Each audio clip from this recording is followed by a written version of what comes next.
It's fascinating how much the campus has changed. And it's also fascinating how it still has remained the same at the same time. I graduated in 1980 and I visited on and off, but it was very informal. I had a couple of visits with the past president and now the President Sinolakis. The buildings where I lived in as a boarding student are still here, but instead of having kitones, bedrooms, now there are classrooms and laboratories, which is kind of interesting to see. But I still walk into the buildings and memories come back of how the boarding school used to be. I was very fortunate here in Athens College because I had terrific teachers. Sometimes they were strict and maybe too strict. Sometimes they didn't necessarily build my confidence. I remember one teacher, they told my mom we had to choose what path we're going to take, practico and I wanted to go to practico. And that math teacher told my mom, don't even think he's going to become anything in math and science, you know, he should not go to practico. And fortunately, my mom did not listen to him and I don't listen to him. However, since then I had terrific math teachers, science teachers, teachers that built my confidence, and I had the opportunity to do research projects, and that then, you know, it was the beginning of my interest in research. And I had a lot of extracurricular activities here. I wrote theater plays, I had varsity letters in a number of sports. I remember we started a sailing club with Yannis Vardinogiannis here.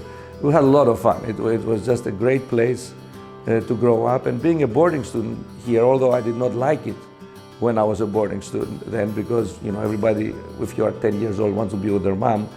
Now I think I learned a lot as a boarding student. I built tremendous independence and confidence and developed early on problem-solving skills that if I weren't a boarding student here, I don't think I would have had.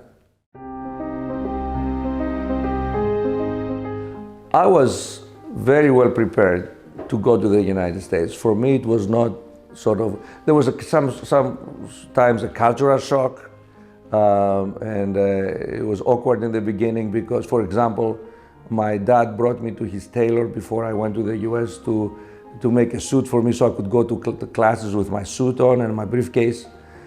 Of course, the first time I wore the suit and my roommate saw me at Tufts, they started laughing at me because nobody wears a suit. So there was this kind of culture, but overall, academically, I was very well prepared. So it was sort of a seamless transition from being undergraduate to go to graduate school, become a professor, become dean, and then it was the career sort of flowed. Of course, it was unplanned. I never thought I would be president of the Museum of Science in Boston. Actually, the Museum of Science was the first place I visited when I went to the United States at Tufts as an undergraduate. I had a free day and I did go to the museum, so I loved the museum. So things sort of happened, and I never thought that coming from a small country was an impediment. I always felt well prepared and strong to sort of dream what I want to do, and America is a great place that if you set your heart at something and you work hard, you get there.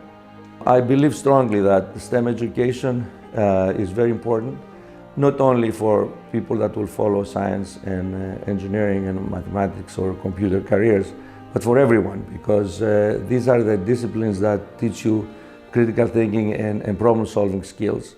And if you think of the engineering design process, it's a process that now that I don't practice engineering, I'm an administrator, I use the thinking process all the time to solve problems regularly at my job.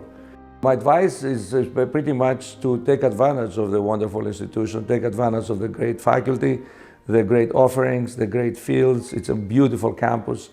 I used to play Polemos War here when I was a boarding student here. There are a lot more buildings now where there used to be trees and bushes, but of course the school has expanded tremendously. It's a wonderful place to learn and a wonderful place to launch a great career and a great life.